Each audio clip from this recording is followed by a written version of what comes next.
Depois do funeral de Sifo, a situação de Mivelo e sua mãe, Zola, tornou-se gradativamente pior. Oi gente, tudo bem? Eu sou a Ana Lu e eu li Sem Gentileza, da Futini Stingila, com tradução para o português do Hilton Lima. Esse livro me chamou a atenção desde que eu me deparei com ele pela primeira vez, tanto por causa do título quanto por causa da capa. E eu comprei ele, acho que no ano passado ou no ano retrasado, quando eu fiz uma compra no site da Dublinense. Esse já era, né, um livro que me chamava a atenção há algum tempo. Ele ficou um tempão na minha estante e eu lembro que no dia que ele chegou, eu dei uma lida na sinopse aqui atrás, né, que diz em meio ao apartheid nos guetos da África do Sul. E eu tava justamente lendo na época o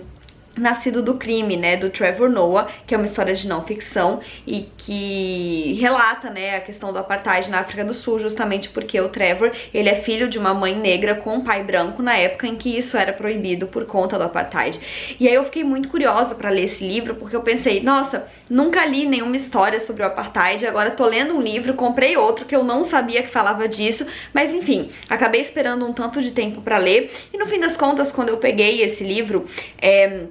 eu descobri que ele tem uma outra vibe, assim, na verdade a gente só tem menção ao apartheid mesmo na sinopse e na orelha, porque ele é um livro que ele fala do ser humano e do que ele passa nessas situações, sem necessariamente fazer referência à época específica, né? Aqui a gente sabe que se passa nessa época, a gente tem uma autora da África do Sul, no entanto isso não é totalmente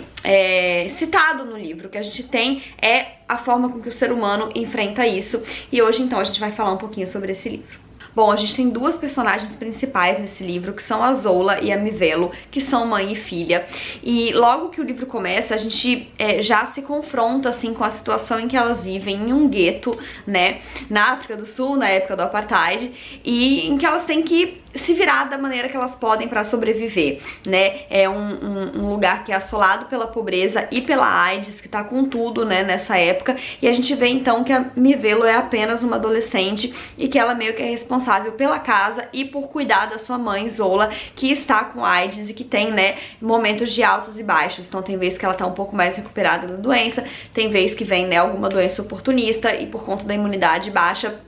ela fica bastante fraca e debilitada, e a gente vai então começando essa história acompanhando o caos ali das duas. Esse livro ele é bastante curto, mas nem por isso ele é menos intenso, e quase que fazendo referência já ao título, ele é uma obra com bem pouca gentileza, e eu acho muito forte como o título e a capa já dizem muito a que esse livro veio. A gente tem, né, essa silhueta de uma menina grávida, dá pra perceber que é uma menina muito nova, e isso é muito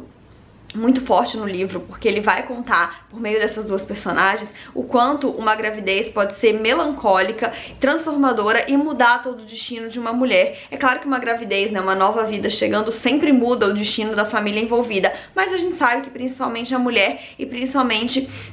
em um momento em que essa gravidez não era desejada e que ela vai significar uma carga muito maior na vida de uma mulher. Então a gente vai começar, né, a acompanhar a história delas em retrospecto, né, pra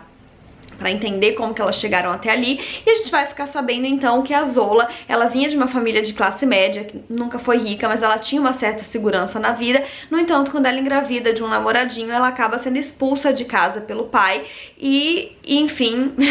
é assim que depois que outras coisas acontecem, que ela vai acabar morando sozinha num gueto com essa filha. Ela teve um namorado, que é o Sifo, que era um grande mulherengo, né, que no começo do livro está sendo enterrado, e que ele também vai ser definidor na sua vida de diversas formas. O Sifo, ele vai acabar quase que criando ali a Mivelo, então ele vai representar o papel de um pai pra ela, mesmo que ela sempre saiba que ele não é seu pai. E também por conta do Sifo, a gente vai ter a entrada de uma terceira personagem, que também é ali como um outro pilar desse livro, que é a Nonseba, que é uma mulher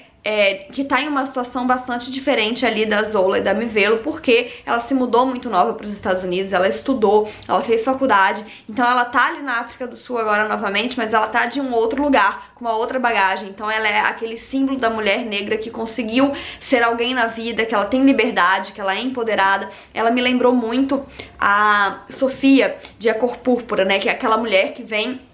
E ela mostra uma liberdade e uma força que para as outras mulheres ali da região parecia impossível. Enquanto a gente conhece a história dessas 3 personagens, a gente vai vendo tudo que tá em jogo o tempo todo na vida delas e como a corda sempre estoura do lado mais fraco, né? Aqui a gente vê uma situação muito delicada, em meio ao apartheid, em meio à violência, à pobreza, à doença, e essa corda obviamente estoura mais forte pro lado da mulher, que, né, é o outro do outro. Então, se o homem negro já tá numa situação ruim, imagina a mulher que tá ali ainda mais rebaixada nessa situação, sofrendo violências, tanto, né, por parte dos brancos, mas também por parte dos homens ali dentro do seu próprio contexto, porque além do racismo, a gente sempre vai ter o machismo, essas duas lutas vão ter que estar sempre arraigadas. E aqui na orelha do livro a gente tem um texto da Júlia Dantas, né, que é editora da Dublinense, e ela fala assim que chega a ser hipócrita celebrar a força dessas personagens quando elas não tinham opção, tudo que elas tinham era ser forte. E é isso, né, que a gente bate na tecla até hoje quando fala-se de feminismo liberal e da luta das mulheres brancas para começar a trabalhar, para alçar uma liberdade, que é algo que não enxerga a luta das mulheres negras, que vem de muito antes, que, assim, enquanto as mulheres brancas tinham que lutar pra trabalhar, as mulheres negras sempre tiveram que trabalhar, elas não tinham outra opção, porque a vida delas era muito mais dura. Então a gente tem, em poucas páginas, esse mundo acontecendo e sendo escrachado pra gente nesse livro. Eu lembrei muito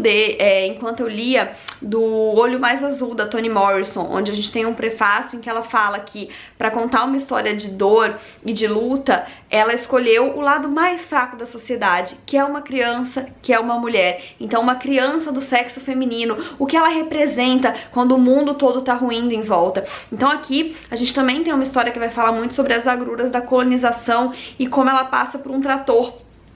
nos países e nas pessoas, principalmente, que assentem, principalmente aqui no caso, em relação à colonização religiosa, né, e ao tanto que o cristianismo invadiu esses países que vinham de outras crenças, de outras religiões, e monta em cima das pessoas desse jeito, pregando valores e de certa forma, prisões também, né? Aqui a gente vai ver o que as meninas passam com isso, então elas vão começar a ser submetidas a teste de virgindade, enquanto isso, ao invés de se tornar algo que o que eles pregavam é que protegeria essas meninas de assédio, que a gente saberia que elas estariam envioladas. Então, caso de repente uma menina nova passasse por um teste de virgindade e ele fosse desse o resultado não esperado, né, de que ela não era mais virgem, poderia se descobrir um assédio, quando na verdade não era bem assim que funcionava, né. Então as meninas participavam desse teste que viravam motivo de atenção de toda ali a região, e não só, né, vinham jornalistas de outros países filmar aquilo acontecer pra mostrar, e elas saíam dali, né, com uma placa, fosse ela pura ou fosse ela não virgem mais, e dito que ela era pura, então ela acabava se tornando um alvo ainda mais forte, porque circulava-se a crença, né, em um país, em uma região assolado pelo HIV, de que a cura para um homem com HIV era transar com uma menina virgem, uma menina pura. Então ela acabava se tornando um alvo ainda maior quando ela saía, né, quando ela saía dali com aquele atestado. Então a gente vai lendo essa história que é cheia de camadas e em tão poucas páginas, entendendo a tamanha dor para qual essas mulheres são submetidas. E por isso eu acho que o título do livro ele é fortíssimo, ele me arrepia só quando eu penso assim. Ele é um livro que mostra o quão com pouca gentileza e leveza havia nessas vidas. Enfim, é um livro que me marcou bastante, ele é mais do que eu esperava até, porque além de tudo, no meio de tudo isso, a gente tem uma história bastante inteligente, na qual peças vão se orquestrando ao longo da história. Você chega no final e entende ali a ligação de personagens que você antes não tinha percebido. Não é um livro perfeitamente bem escrito, dá pra perceber algumas falhas de enredo e até mesmo de escrita. Eu diria que a escrita da Futi é um pouquinho imatura nesse livro, mas isso pra mim não derruba a força dessa história e o poder que ela tem e o motivo pelo qual ela deve ser lida. Ela é muito mais do que literatura pela literatura, afinal de contas. E então é isso, gente, eu espero que vocês tenham gostado desse vídeo. Não esqueçam de se inscrever no canal se ainda não forem inscritos e deixarem o joinha se curtiram, porque isso ajuda muito o canal a crescer. Um beijo e até a próxima. Tchau!